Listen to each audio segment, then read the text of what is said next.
2017 में मुल्क पर तलवारों और कुल्हाड़ियों से वार किया गया। वजीर आजम को बेटे से तनख्वाह ना लेने पर फारिग करने की मिसाल कायम की गई। हसद, बुग़्ज़ और मुनाफिकत जैसी चीज़ों का तो वजूद ही नहीं होना चाहिए था।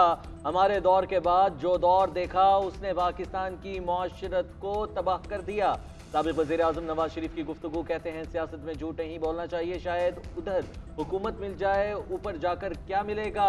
मैंने किसी के पैसे देने हो तो मुआफ़ी कैसे मिलेगी। ऐसा नहीं हो सकता कि झूठ बोलकर वोट मांगूं और कुछ ना करूं, कौम को भी खराब कर दूं, धोखा दूं तो मुझसे जालिम कोई नहीं। माशरती और समाजी हालात खराब कर दूं तो मुझसे बड़ा जालिम इंसान कौन होगा।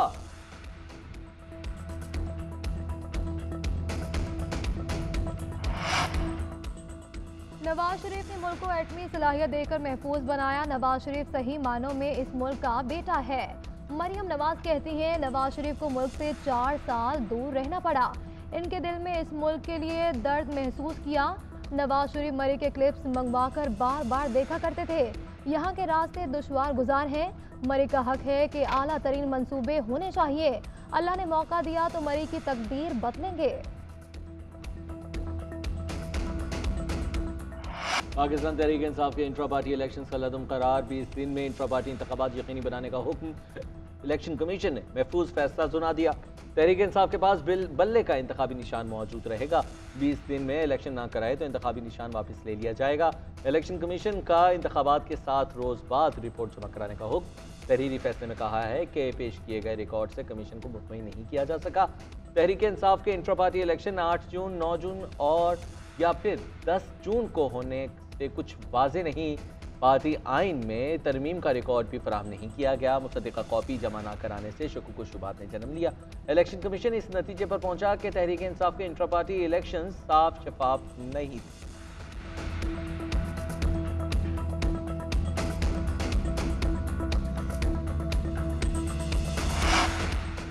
तहरीक इंसाफ ने इलेक्शन कमीशन का फैसला मुस्तरद कर दिया। चैलेंज करने का ऐलान। बैरिस्टर गोहर कहते हैं कि इलेक्शन कमीशन के फैसले पर अफसोस हुआ।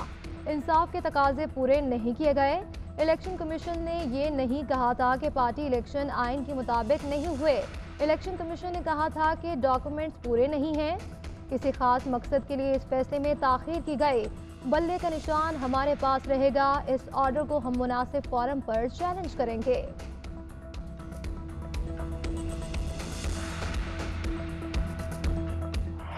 जुमे और हफ्ते को मार्केट्स 3 बजे के बाद खुलेंगी। इतवार को कारोबार मुकम्मल बंद रहेगा। लाहौर समेत पंजाब के 10 अजला में जुम्मे और हफ्ते को तालीमी इदारे भी बंद रहेंगे। जुमे और हफ्ते के रोज़ रेस्टोरेंट्स भी 3 बजे के बाद खुलेंगे। जुमे के रोज़ दफातर खुले रहेंगे। हफ्ते के रोज़ 3 बजे के बाद खोलने की इजाज़त होगी। स्मोक के तदारुक के लिए वज़ीर आला पंजाब की ज़ेर सदारत इजलास में अहम फैसले। मोहसिन नकवी ने कहा कि इतवार के दिन मॉल रोड सुबह से शाम 5 बजे तक साइकिलिंग के लिए होगी। 10,000 इलेक्ट्रिक बाइक्स सब्सिडी पर स्कूल्स को देंगे। 29 नवंबर को अगर लाहौर की साइड पर बादल आए और साजगार हुए तो मसनूई बारिश बरसाएंगे।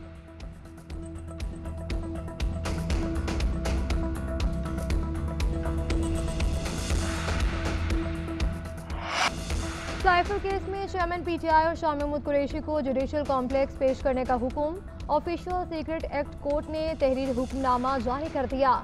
इस्लामाबाद हाई कोर्ट ने जेल समाअत और 29 अगस्त के बाद की कार्रवाई कलअदम करार दी है। अदालत साइफर केस की कार्रवाई 29 अगस्त से शुरू करेगी। चेयरमैन पीटीआई और शाह महमूद कुरैशी के प्रोडक्शन वारंट जारी किए जाए हैं। 28 नवंबर को चेयरमैन पीटीआई और शाह महमूद कुरैशी को अडियाला जेल से अदालत पेश किया जाए। तहरीरी हुक्मनामे का मतन।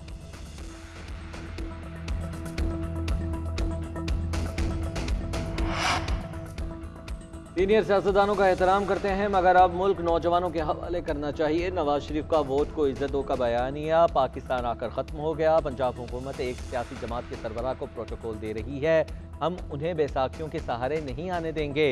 इत्तेहादियों के पास नंबर्स पूरे करके जाएंगे। पीपल्स पार्टी रहनुमा फैसल करीम कुंडी कहते हैं सियासी इत्तेहाद बनते और टूटते रहते हैं। हम अपने मंशूर के साथ मैदान में उतरेंगे। हमारा हदफ बिलावल भुट्टो को वज़ीर आज़म बनाने का है।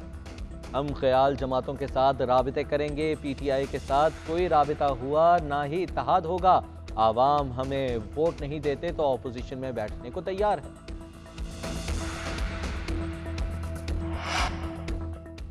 9 मई का सानहा करवाने वाले नासिर आज भी सरगर्म है। पाकिस्तान की मुजरिमों को बुनियाद बनाकर बलूचिस्तान की तर्ज पर बयानियां बनाने की कोशिश की जा रही है। रहनुमा नून लीग जावेद लतीफ कहते हैं कि नवाज शरीफ को इंसाफ मिलता है तो रियायत देने की बात हो रही है। क्या अदल बैलेंस करने की बुनियाद पर होता है? आने वाले इलेक्शन को मुतनाज़ बनाने के लिए मनसूबा बंदी की जा रही है। तमाम इदारे मिलकर इन साजिशों को नाकाम बनाए। साफ शफाफ इंतखाबात होने चाहिए। मोना सिलाई को वतन वापस लाने के लिए कानूनी अमल का आगाज। निगरान वफाकी हुकूमत का इंटरपोल से राबिता। तमाम मुकदमात की तफसीलात शेयर की।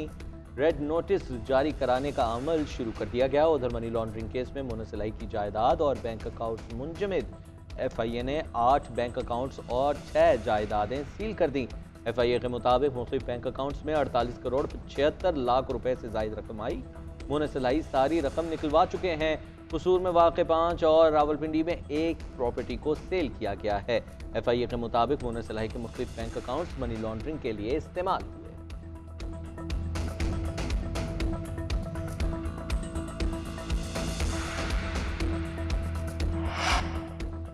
साबिक स्पीकर कौमी असम्बली असद कैसर की जमानत मंजूर। एंटी करप्शन कोर्ट का 80,000 रुपए के मचलके जमा कराने का हुक्म।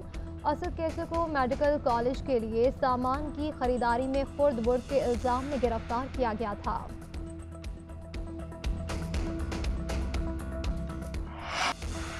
स्टॉक एक्सचेंज में मुसलसल चौथे रोज मस्बत रुझान। 100 इंडेक्स में 650 से ज्यादा पॉइंट्स का इजाफा। इंडेक्स 58,850 की बुलंद तरीन सतह पर पहुंच गया।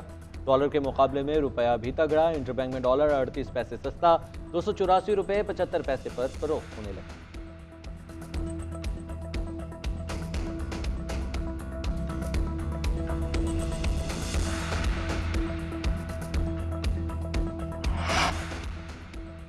गजा के मजलूम बासियों के लिए पूरा मुल्क यकज़बान। इस्लामाबाद में जमात इस्लामी के ज़ेर एहतमाम बच्चों का गजा मार्च। फैसल मोड़ से फैसल मस्जिद तक मार्च में मुख्तलिफ स्कूल्स के तलबा की शिरकत। बच्चों की इसराइल के खिलाफ नारेबाजी। फ़लस्तीनी परचम उठाए। फ़लस्तीनियों के साथ इज़हार यकजहती। सिराजुल हक कहते हैं हम फ़लस्तीनियों को पैगाम दे रहे हैं कि हम आपके साथ खड़े हैं। चाहते हैं वो दिन आए जब जालिम को सज़ा मिले। फ़लस्तीन के मामले पर पूरी दुनिया एक पेज पर है। इसराइल एक नाजायज़ रियासत है। फ़लस्तीन पर उसका कब्ज़ा कभी जायज़ करार नहीं दिया जा सकता।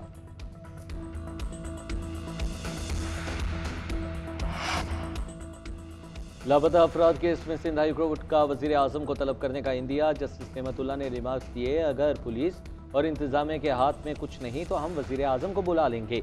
कराची के लापता अफराद के मुकदमात को 10 साल हो गए, कोई पेशरफ्त नहीं हो सकी। इतना वक्त दीगर मुकदमात को देते तो बहुत से मामलात निमट जाते। अदालत ने ऑब्जर्वेशन दी कि GITs और टास्क फोर्स के इजलास नतीजा खेज नहीं होते। शहरियों को अदालत पेश करें वरना कोई भी कदम उठाएंगे। अदालत ने समाअत 15 जनवरी तक मुलतवी कर दी।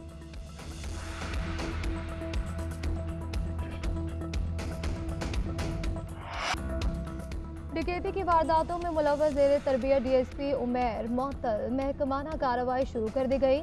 मुअत्तली का नोटिफिकेशन भी जारी कर दिया। एक रोज़ा जिस्मानी रिमांड भी मंजूर। उमैर के तशद्दुद का शिकार शहरी का वीडियो बयान 20। मंसूर शेख ने बताया कि 15 से 20 एहलकार घर आ गए थे और डकैती की और नकदी, कीमती घड़ियां, मोबाइल फ़ोन लेकर चलते बने। मुझे 4 दिन टॉर्चर सेल में रखा गया। मुझसे तफ्तीश करने वाला अफसर SSP साउथ कराची को आगाह करता रहा। GIT के दीगर मुलजिमों की गिरफ्तारी के लिए छापे। पुलिस एहलकार फैजान और खुरम के घर रेड किया गया। दोनों गिरफ्तार न हो सके। दौरे ऑस्ट्रेलिया के लिए कौमी क्रिकेट टीम स्क्वाड का तरबियती सेशन। खिलाड़ियों ने बैटिंग, बॉलिंग और फील्डिंग की मशकों में शिरकत की। इमामुल हक और फ़हीम अशरफ शादी के बायस कैंप में शामिल नहीं हुए। स्क्वाड 28 नवंबर को इस्लामाबाद से लाहौर रवाना होगा। 30 नवंबर को टीम की लाहौर से ऑस्ट्रेलिया रवानगी होगी।